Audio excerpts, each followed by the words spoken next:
So it's like to put in the cart before the horse, but you were just about to take the chemotherapy anyways.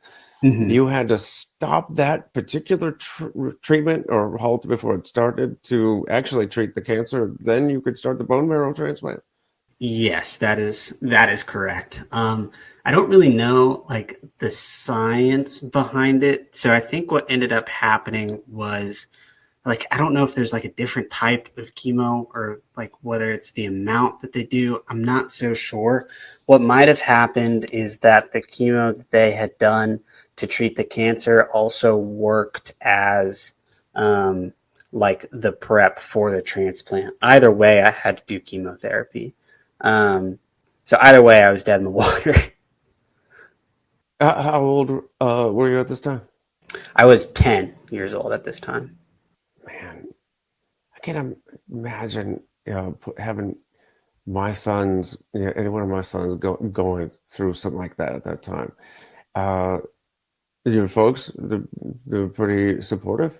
Oh yeah, absolutely. Yeah, I would not be here if I did not have supportive parents. Well, I mean, obviously, I mean, your dad providing the donor marrow. Yep. Yeah. So, this was like this childhood. This wasn't something like the boy in the bubble type of thing. I mean, It is well, it is absolutely a boy in the bubble case. So the that movie, if you've ever seen it with John Travolta, or I guess there's a movie, but there's also like the real case with David Vedder, if you've heard that name before. mhm. He was like I think one of the I don't know if it was the first or what, but he was like one of the most famous cases of documented SCID, and they didn't know how to treat it at the time, so that he pretty much like lived his entire life in isolation as to not get sick, right? Um, So that Doctors had was the same developed. thing. He It was was the diagnosed. same. It was the same illness. He might have had a different like strain. I don't know if strain is the right word, but like a different type because there's so many different types of like so mine is like a ZAP 70 immunodeficiency. There's also like CVID. Like there's so many. So I don't necessarily remember what type his was. Um, but yeah, all primary immunodeficiencies basically are like some sort of genetic defect that affect your immune system. As to how they do that, I guess is different. And you said you had to be careful about going out and getting playing in the dirt. And you're a, this is you're a boy.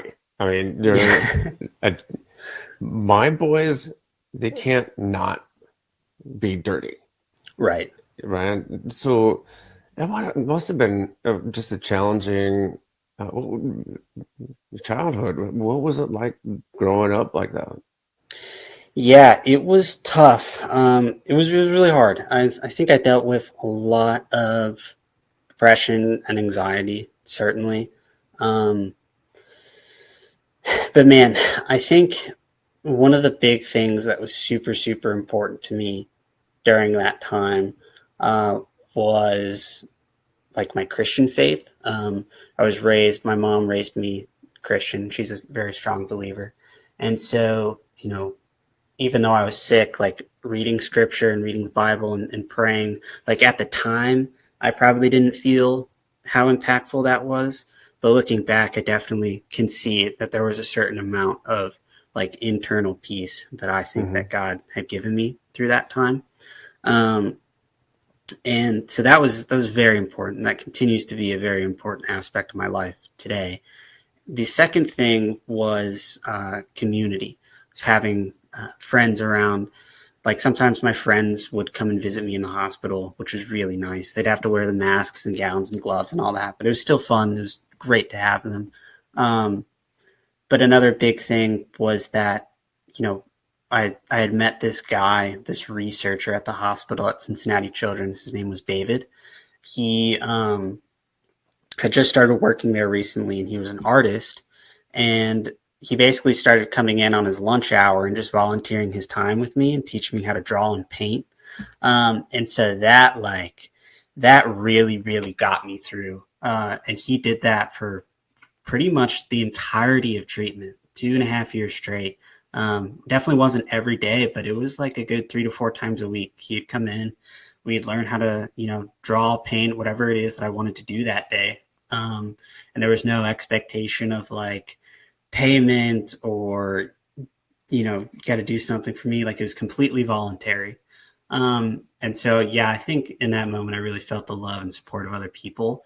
And so, even being in a lot of physical pain and having the mental and emotional toll of like not being able to have a typical childhood, I did get something what I think is much, much sweeter, which is just like really close bonds with some people. And out of that, a really good love for art and creativity, which is what I do today.